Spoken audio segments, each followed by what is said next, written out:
Hello cinephile, my name is Matt Micucci and this is the Showcast, a series of candid conversations from the world of film brought to you by the Film Verdict and hosted by yours truly, Matt Micucci. The Cairo International Film Festival, mark your calendars by the way, it's coming up from the 13th to the 22nd of November. It's set to dazzle the cinematic world once again, but tonight we're going behind the scenes because I'm sitting down with none other than Essam Zakarea, the recently appointed artistic director of the festival. Now this is a man who knows his cinema, and during our talk, Essam takes us way back to those first moments when the magic of film grabbed hold of him. We'll explore what makes cinema such a powerful, almost universal form of communication. And of course, the Cairo Film Festival has played a stirring role in shaping not only Essam's love of movies, but also his journey as a highly respected film scholar. So he's going to share his vision for where the festival's headed next and give us a sneak peek at some of those events that make this year's edition something truly special.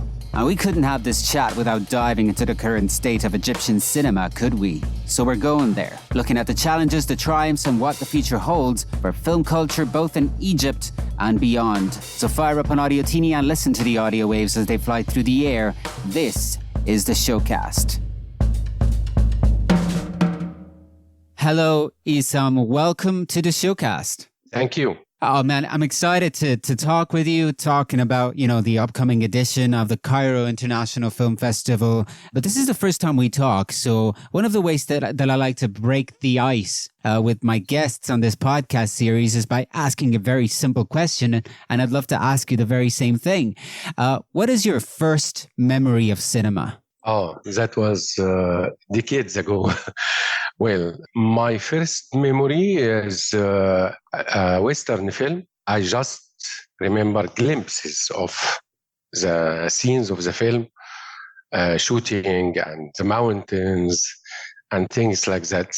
In fact, I was born and raised in an old traditional quarter in old Cairo, El Sayeda Zinab, and I was surrounded in my childhood by 12 theaters. 12 theaters. None of them existed now. Every week I can go to the cinema maybe twice, maybe more in summer vacations. So I used to go to cinema very early in my life. As an ordinary audience, I loved action films, Bruce Lee and American films, some Indian films, some Egyptian films, action films also. But gradually I developed my taste step by step during time. Yeah. And by the way, Cairo Film Festival played a very crucial role in my life because I was waiting for the festival every year. At that time, there was no internet, no computer, no DVDs. Cinephilians usually had to wait for Cairo Film Festival to come every year, and I used to save money preparing to the festival. And from Cairo Festival and the other activities in cultural centers, Italian, Russian, German, and French cultural center, we developed our understanding, our taste of cinema as art year after year. So that's great. That's a great story because, of course, the Cairo Film Festival was very important in your formation as a film critic and as a film scholar and so on and so forth. And now, of course, you are the artistic director of this festival, which has a history, an important history for the people. Is it still important today, do you feel, for the local people to expose them to a type of cinema that maybe doesn't get played a lot in mainstream movie theaters? Yes, of course. In the old days, the situation, of course, was different because we're big crowds around the festivals, theaters. Now you can have films everywhere. Anytime on the internet, you can buy it, you can rent it. So the films itself are available, but maybe the atmosphere of the festivals, which is missing now. Even the situation in friendship, in family, because people are not sitting together, are not contacting physical meetings together, because they all the time they are on Facebook, on social media. But the festivals provide very, very important venues for people to meet and discuss and to feel physically the films and the other guests in the theater, meeting the filmmakers, discussing the filmmakers. So this is very different from watching a film on a platform or on a small screen. Very different. This is maybe which attracts people to film festivals, especially if you can also provide, besides the films, other activities, lectures, like workshops, master classes, things like that. So let's see if we can encapsulate your thoughts that you've just talked about there in another question, because of course, as I said, you are the artistic director of the Cairo International Film Festival. And as I mentioned as well, the Cairo International Film Festival has a history. But you personally, what would you say is your vision for the festival? I began my career as a journalist and then as a film critic. And then I began to work in Egyptian festivals. By the way, my first book ever was published by Cairo Film Festival. So I feel very connected to the history of this festival. But my vision is also connected to my dream, a general dream, and not only for Cairo Film Festival, but for culture, for cinema in general. I wish that the festival can play a crucial role, priceless role in providing people with art, with different movies, with knowledge about cinema, about life, about other peoples, about other countries. And I think that this is very important for a renaissance of any country. Shakespeare, I think, in King Lear said that I don't trust this person because he doesn't listen to music. So maybe it's exaggeration because we saw Hannibal Lecter is killing listening to classical music, but the meaning is still the person who consumes art, who reads, who listens to music. I think it's a person who also plays uses his leisure time for enjoyment activities. This is a different person. You know, we live in capitalist societies which demands we don't do anything but work and getting money. So the life is very dry and very absurd without art, without cinema. And also cinema provides us with all kinds of knowledge about other peoples, about other things, about the past, about the future, about the present, about geography, about cultures we would never know about. So we get this knowledge from cinema. So I hope that Cairo Film Festival, with other festivals in Egypt, with other festivals in Arab world, with other festivals in the world, play this important role to make us better human beings. That's great. And I totally agree with the sentiments of what you've said. Also with the sentiments of you saying, referring to that sentence of not trusting somebody who doesn't listen to music. Yeah, I mean, I feel the same way. You know, obviously, you know, everybody needs to have a passion in life and culture. I think, you know, also sports. I would put sports in there as well. They're a very important part of our culture. Yes. I watch football myself, so you know, I'm Italian born, but I understand what you're saying. But I would love to ask you a follow-up question to that. Then, what do you feel that cinema has that maybe other art forms don't? That maybe is able to establish a connection with an audience? Well, I developed a theory for that. Cinema talk to 4 perceptions in our minds: the individual, the social, the human, and the mystical perception. So I think the difference between cinema and any other way of communicating between people is that in a film, we are satisfied on the four levels as individual, social human beings, as a human beings in general, and also as a being aspiring to know about the existence, about metaphysics, about ethics, about philosophical questions, basic philosophical questions. So I think this is the only, or maybe one of the very few activities that I can satisfy all the four perceptions of life. That's very interesting. And I'm glad that I asked that, of course, knowing that you are a film scholar.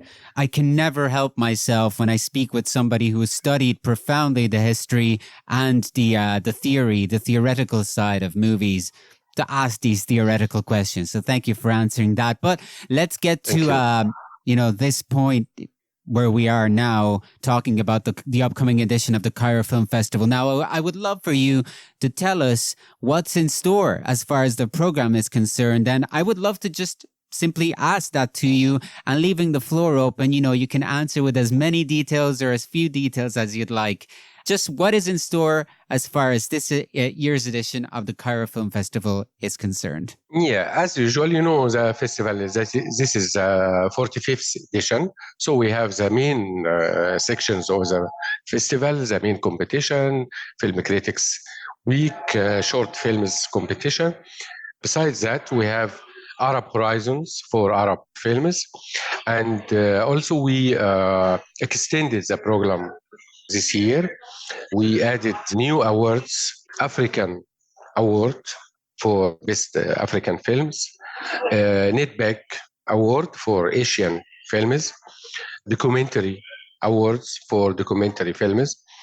So we try to get more juries, more focuses on other kinds of cinema. Besides that, we have also the industry. So in the industry this year, we focus on co-production and co-distribution. We are inviting many of the film commissions representatives from many countries to gather, to meet, and to discuss the possibilities of co-producing between Arab countries or Arab countries and foreign countries and so on. The focus of the industry this year will be the co-production and also the facilities that film commissions in different countries can exchange between them. Besides other many activities also, but no time for talking about it all. Yeah, so we talked about the audience, but of course, an important part of the Cairo Film Festival is the industry part, and also connecting the filmmakers of the region, the film professionals of the region, with people coming from outside of the region, so from all over the world. So, how many people are you expecting to come from outside the region, from, Europe, from the US, wherever? Yeah. Well, you are talking to me, and I just prepared a primary list which contains 120 persons until now, but it's from outside. 120 people maybe from outside. We can 120 until now. I think I aim to 200. I do have one final question, though, because this film festival obviously is a major film festival of Egypt. And so I'd be remiss if I did not ask you about what you thought the Egyptian cinema, the moment, this present time of Egyptian cinema is like. Are we living in a golden age for Egyptian cinema? Do you feel like it's in a healthy state, or do you think that more should be done or could be done?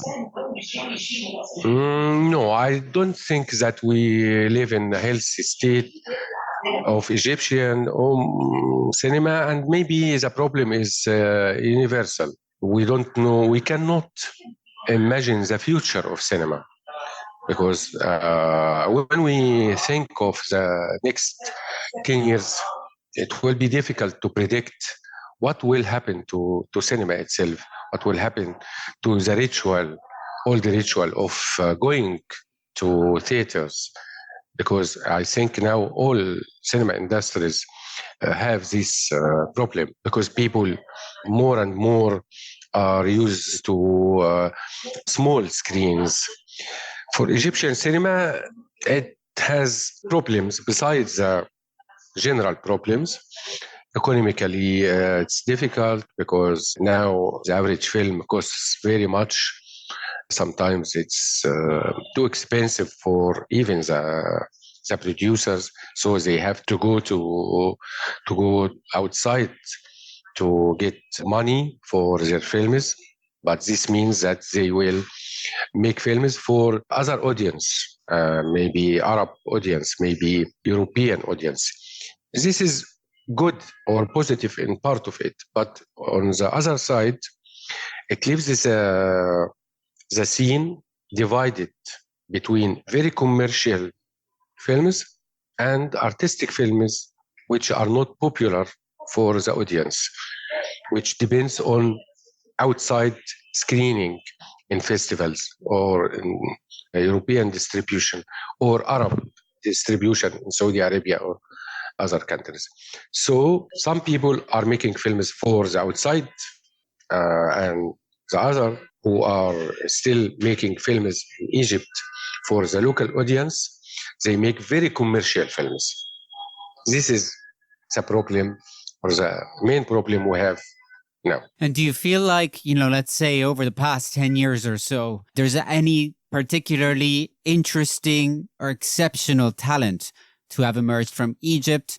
I'm talking about filmmakers, but also actors, producers too, The talents are available always. And every year we have many, many new talents as directors, as actors, as script writers. But we have to help them. And maybe this is one of the other festival rules, that to provide those young talents with support, to give them a platform to exhibit their projects, to talk to other people, to try to get support and funds for their films. And this is also, we have film connection in Cairo Film Festivals. Maybe we didn't talk about it before, but I have to talk about it now, that we have film connection for new projects, new talents in all Arab worlds. I think we have many, many promising projects for the next years. I read some of them and they are great. I think it's fair to say that the future of Egyptian cinema, much like the future of cinema at large, is on the one hand a lot of potential, on the other hand concerning. Is it gonna be a healthy film industry in 10 years' time, 20 years' time? Who knows? But what we can do, of course, is try to do the best we can to continue to nurture the talent that's coming and continue to help cinema flourish as an art form and also as a commercial art form, because people do need to pay their bills at the end of the day. So we must never forget that. Well, Essam, thank you very much for joining us. It's been a great conversation. Thank you very much. Thank you for having me, and it was a wonderful interview. Thank you.